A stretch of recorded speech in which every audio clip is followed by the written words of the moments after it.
He spent decades hiding behind his badge, targeting innocent black women and families. But when he stood before Judge Patricia Williams, his protection was gone. The gavel in Judge Williams' hand had never felt heavier as she prepared to deliver justice that had been delayed for far too long. This wasn't just about one case. It was about every family this officer had destroyed, every life he had shattered, and every injustice he had committed while hiding behind the shield of authority. Today, in the oak-paneled courtroom of Fulton County Superior Court, the tables were finally about to turn. It was 9:15 a.m. on a humid Thursday morning in downtown Atlanta, and the air conditioning struggled against the Georgia heat that seemed to seep through the courthouse walls. Judge Patricia Williams sat at the bench, her black robes flowing around her like a cape of justice, her eyes fixed on the docket before her. At 51 years old, she carried herself with the quiet dignity of someone who had fought for every achievement, every recognition, every opportunity to serve justice in a system that had not always welcomed her. Patricia's journey to this bench had been anything but easy. Born and raised in the Mechanicsville neighborhood of Atlanta, she had grown up watching her community struggle under the weight of systemic oppression and police misconduct. Her mother, a seamstress who worked double shifts to keep food on the table, had taught her that education was the only path to changing the world. Her father, a postal worker with dreams bigger than his circumstances, had instilled in her a deep sense of justice and fairness that would guide every decision she made. But Patricia's path to the bench had been marked by more than just academic achievement and professional success. It had been shaped by personal encounters with injustice, moments that had crystallized her understanding of how power could be abused and how the law could be twisted to serve those who were supposed to protect and serve. 23 years earlier, when Patricia was still Patricia Johnson, a 28-year-old law student working her way through Emory University Law School, she had witnessed something that would change the trajectory of her entire career. She had been walking home from her part-time job at a legal aid clinic when she saw a police officer conducting what appeared to be a routine traffic stop. But as she watched from across the street, she realized there was nothing routine about what was happening. The officer was Derek Mitchell, a man who had built his reputation on being tough on crime in predominantly black neighborhoods. He had pulled over a young black woman who was driving with her two small children in the back seat. Patricia watched as Mitchell approached the car with an aggressive posture, his hand resting on his weapon, his voice loud and intimidating even from across the street. "License and registration," Mitchell had barked, his tone carrying the unmistakable edge of someone who enjoyed exercising power over people he considered beneath him. The woman, clearly nervous and trying to keep her children calm, had fumbled through her purse looking for her documents. "Officer, I wasn't speeding. I didn't ask for your life story," Mitchell had cut her off. "I asked for your license and registration. Can you follow simple instructions, or is that too complicated for you?" Patricia had felt her blood boil as she watched the officer's blatant disrespect and racial profiling. The woman had done nothing wrong. Patricia had seen the entire interaction from the beginning. The woman had been driving carefully, signaling properly, obeying all traffic laws. Mitchell had pulled her over for no reason other than the color of her skin and the fact that she was driving through a neighborhood where he felt entitled to harass anyone who didn't meet his standards. As Patricia watched, the situation escalated. Mitchell claimed he smelled marijuana in the car, despite the woman's protests that she didn't use drugs and had her children with her. He forced her out of the vehicle, handcuffed her in front of her crying children, and began searching her car. When he found nothing, he wrote her multiple citations for violations she hadn't committed and left her standing on the sidewalk, humiliated and traumatized, while her children sobbed in the back seat. That night, Patricia had made a decision that would define the rest of her career. She would become a prosecutor, and someday, if she was fortunate enough, a judge. She would work within the system to ensure that officers like Derek Mitchell could never again hide behind their badges while terrorizing innocent people. But Mitchell's reign of terror had continued for more than 2 decades. Throughout the 1990s and 2000s, complaints had piled up against him. Black families had reported harassment, false arrests, excessive force, and blatant racial profiling. Women had accused him of inappropriate behavior during traffic stops. Community leaders had demanded investigations. But somehow, Mitchell had always managed to escape serious consequences. He had a talent for covering his tracks, for making sure his reports told a different story than what witnesses remembered. He had cultivated relationships with prosecutors who were willing to take his word over that of the people he arrested. He had built a reputation as a cop who got results, even if those results came at the cost of civil rights and human dignity. Mitchell had learned to play the system perfectly.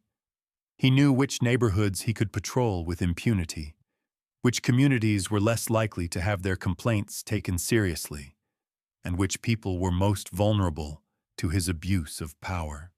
He had spent his career targeting single mothers, immigrants, people with past mistakes, anyone who might struggle to be believed if they dared to speak up against him. But Patricia Williams had never forgotten that night 23 years ago. Even as she built her career as a prosecutor, specializing in civil rights cases and police misconduct, she had kept track of Mitchell's activities. She had watched as complaint after complaint was filed and dismissed. She had seen the pattern of behavior that everyone seemed willing to ignore. When Patricia was appointed to the bench 5 years ago, she had hoped that someday she would have the opportunity to ensure that officers like Mitchell faced real accountability for their actions. She had never imagined that the opportunity would come in such a dramatic and personal way. Now, as she sat in her courtroom that Thursday morning, Patricia looked down at the case file before her. People of Georgia v. Derek Mitchell. The charges were serious: civil rights violations, falsification of police reports, assault under color of authority, and conspiracy to deny constitutional rights. The federal investigation had finally caught up with Mitchell, and the evidence was overwhelming. At 9:30 a.m. sharp, the bailiff called the court to order, and Derek Mitchell entered the courtroom. At 56 years old, he still carried himself with the swagger of someone who believed he was untouchable. His attorney, an expensive defense lawyer named Robert Sterling, walked beside him with the confidence of someone who had gotten cops off the hook many times before. Mitchell looked around the courtroom with barely concealed disdain. He saw the packed gallery filled with community members, activists, and reporters who had come to witness this moment. He saw the prosecutors at their table, armed with boxes of evidence and years of documented abuse. But when his eyes reached the bench and he saw Judge Patricia Williams looking down at him, something in his expression shifted. For the first time in his career, Derek Mitchell was facing a black woman who had the power to hold him accountable. For the first time, he was not the one in control of the situation.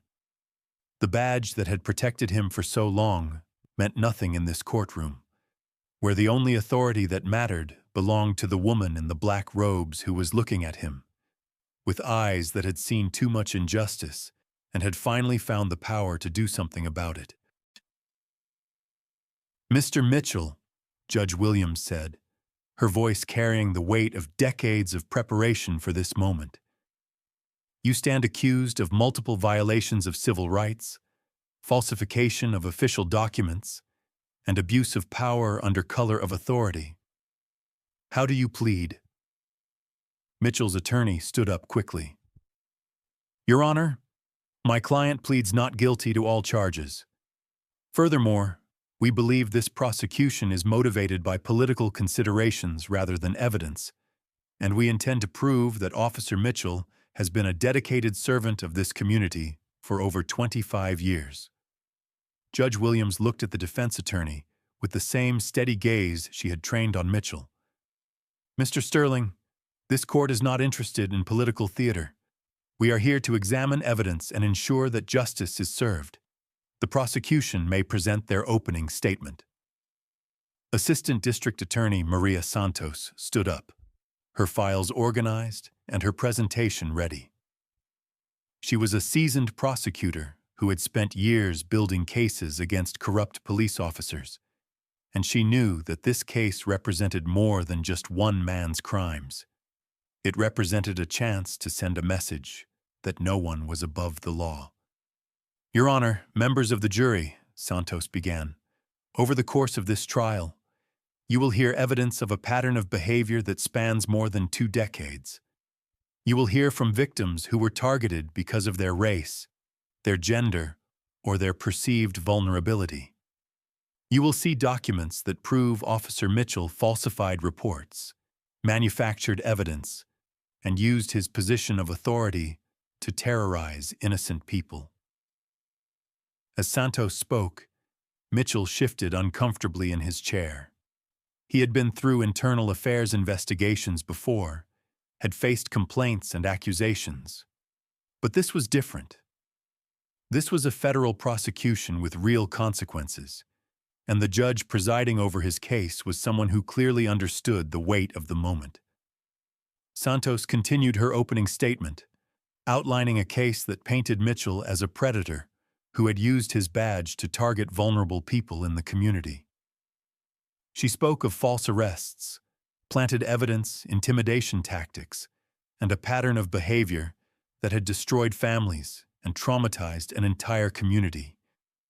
You will hear, Santos said, looking directly at the jury, from Mrs. Keisha Johnson, a single mother who was arrested on false drug charges because she dared to file a complaint against Officer Mitchell. You will hear from Mr. James Washington, whose son was beaten during a traffic stop that should have been routine.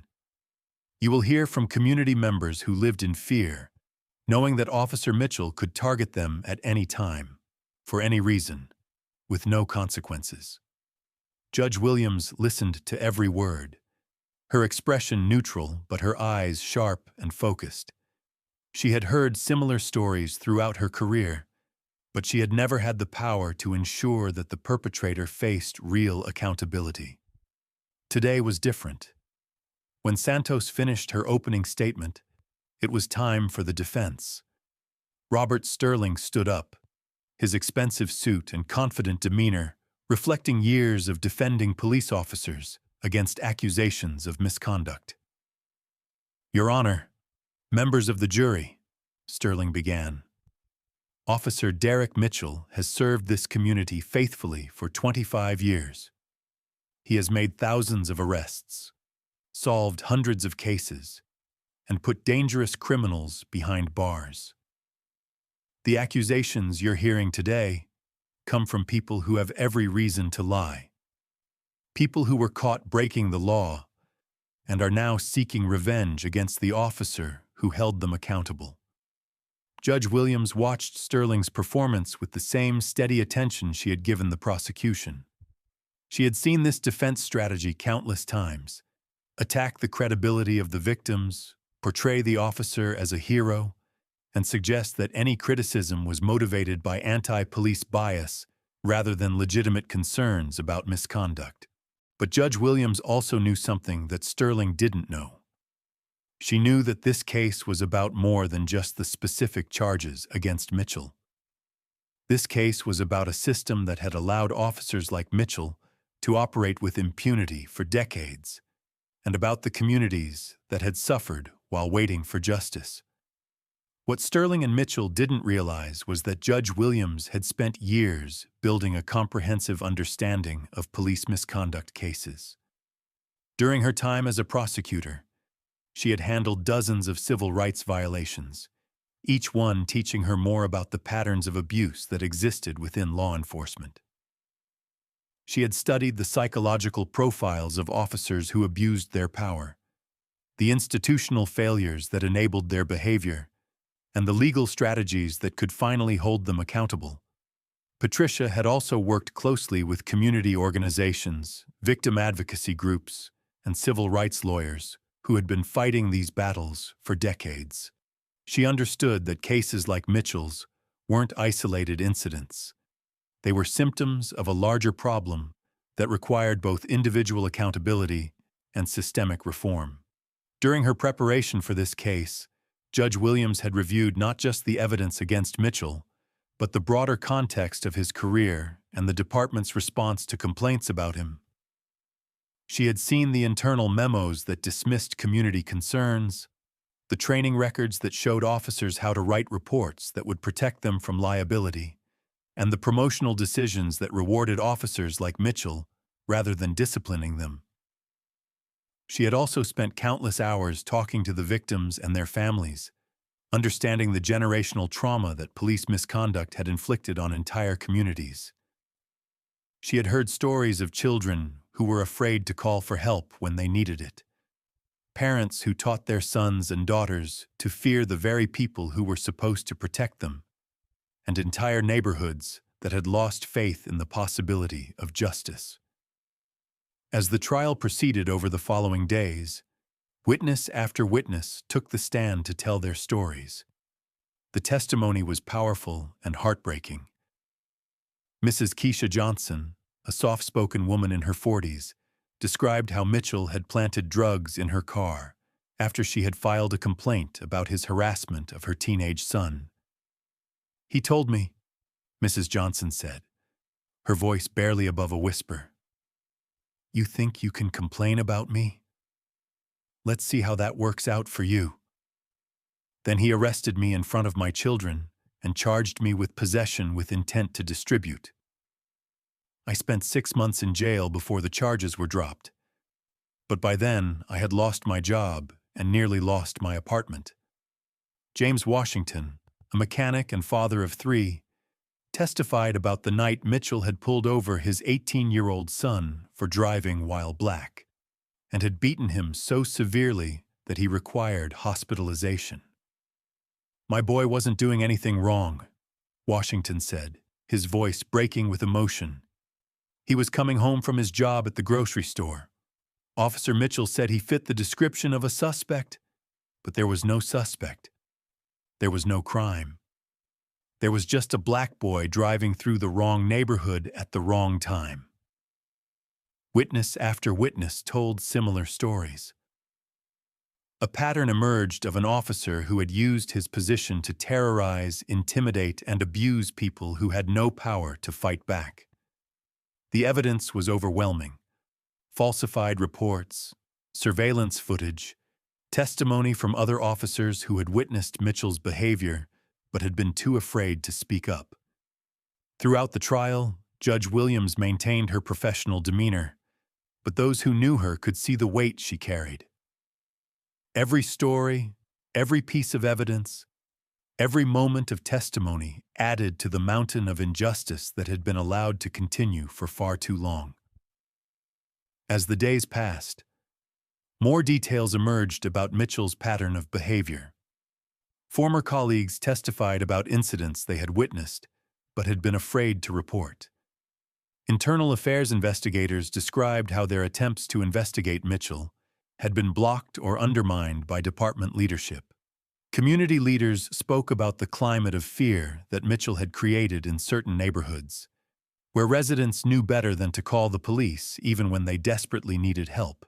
One particularly powerful moment came when Mrs. Sarah Thompson, now in her 70s, took the stand to describe an incident from 15 years earlier. She had been a young grandmother then, babysitting her granddaughter when Mitchell had burst into her home without a warrant, claiming he was in pursuit of a suspect. He had terrorized the family, destroyed property, and when no suspect was found, had arrested Mrs. Thompson for interfering with police business. "I spent 3 days in jail," Mrs. Thompson testified, her voice shaking with emotion even after all these years.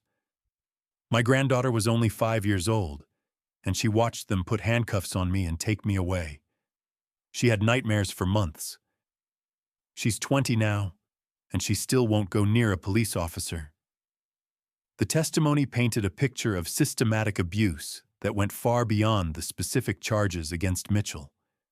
It showed how one officer's unchecked power had rippled through an entire community, creating trauma that would last for generations. Defense attorney Sterling tried desperately to discredit the witnesses, suggesting they were motivated by money or revenge, but their stories were too consistent, too detailed, and too painful to dismiss. The evidence was overwhelming.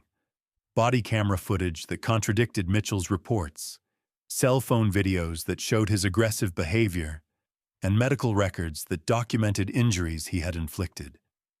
Mitchell himself seemed to grow smaller with each day of testimony.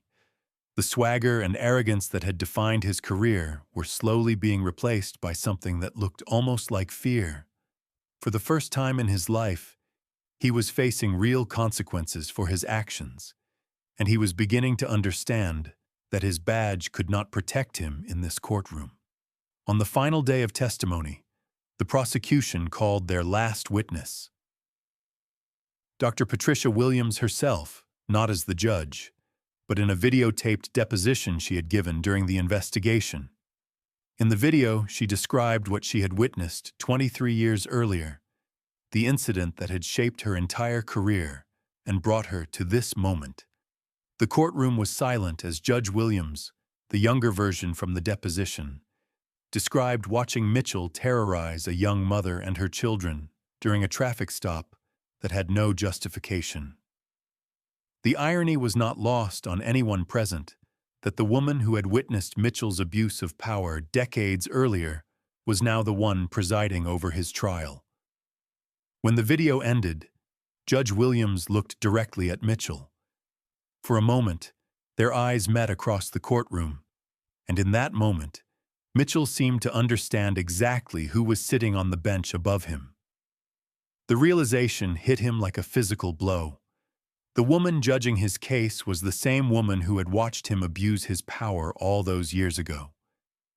After closing arguments and jury deliberation, the verdict came back: guilty on all counts. The jury had deliberated for less than 4 hours, a clear indication that the evidence against Mitchell was overwhelming and undeniable. Judge Williams accepted the verdict with the same steady composure she had maintained throughout the trial. But now came the moment she had been preparing for her entire career: sentencing. "Derek Mitchell," Judge Williams said, her voice carrying the weight of decades of injustice and years of preparation for this moment. "You have been found guilty of multiple federal crimes related to the abuse of your position as a police officer. Before I impose sentence, I want you to understand something." Mitchell stood before the bench, his lawyer beside him. But for the first time in the trial, he was looking directly at Judge Williams, waiting for her words. 23 years ago, Judge Williams continued, "I was a young law student walking home from work when I witnessed you conduct an illegal traffic stop. I watched you terrorize a young mother and her children for no reason other than the color of their skin. That night, I made a promise to myself that someday, somehow, I would work within the system to ensure that officers like you could never again hide behind their badges while destroying innocent lives." The courtroom was completely silent. Even the court reporter had stopped typing, caught up in the gravity of the moment. "You have spent your career targeting the most vulnerable members of our community," Judge Williams said, her voice growing stronger with each word. "You have used your position of trust to intimidate, harass, and abuse people who had no power to fight back. You have falsified reports, planted evidence, and perverted the course of justice. You have brought shame to the badge you wore and dishonor to the oath you took. Mitchell's face had gone pale. The reality of his situation, standing before a judge who had personally witnessed his misconduct, who had spent her entire career preparing for this moment, was finally sinking in. The evidence presented in this trial shows a pattern of behavior that spans decades, Judge Williams continued. You have shown no remorse for your actions and no understanding of the harm you have caused. You have demonstrated that you believe yourself to be above the law, accountable to no one. She paused, looking down at the man who had once seemed so powerful, so untouchable. Derek Mitchell, I hereby sentence you to 15 years in federal prison. You will serve this sentence without the possibility of parole. Additionally, you are permanently barred from working in law enforcement in any capacity. You will forfeit your pension and all benefits associated with your employment. The courtroom erupted in a mixture of cheers and sobs. Families who had been victimized by Mitchell embraced each other. Community leaders nodded with satisfaction, and reporters frantically scribbled notes about this historic moment. But Judge Williams wasn't finished. Furthermore, she said, her voice cutting through the noise in the courtroom, I am recommending that the Justice Department conduct a comprehensive review of the police department's practices and policies to ensure that no other officer is ever again allowed to operate with the impunity that you enjoyed for so long. Mitchell stood frozen, the weight of the sentence hitting him like a physical blow. 15 years in federal prison, no parole, no pension, no badge to hide behind. For the first time in his adult life, Derek Mitchell was going to face the consequences of his actions. As the bailiff approached to escort Mitchell from the courtroom, Judge Williams delivered her final words. Let this sentence serve as a message to anyone who would abuse the power entrusted to them by the public. The law applies to everyone, regardless of the badge they wear or the position they hold. Justice may be delayed, but it will not be denied. 6 months later, the reforms that Judge Williams had recommended were being implemented throughout the police department. Body cameras became mandatory, civilian oversight was strengthened, and new protocols were put in place to ensure that complaints against officers were investigated thoroughly and impartially. The changes weren't just superficial policy adjustments. They represented a fundamental shift in how the department approached accountability and community relations. New training programs were developed that focused on de-escalation techniques and cultural sensitivity.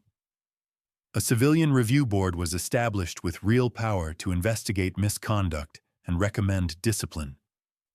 Officers were required to undergo regular psychological evaluations to identify those who might be prone to abusing their authority. Most importantly, the department established a new relationship with the communities it served. Regular town halls were held where residents could voice their concerns directly to police leadership. Community liaisons were appointed to ensure that complaints were taken seriously and investigated promptly. A new early warning system was implemented to identify officers who were accumulating complaints or showing patterns of problematic behavior before they could cause serious harm. The case also had implications beyond Atlanta.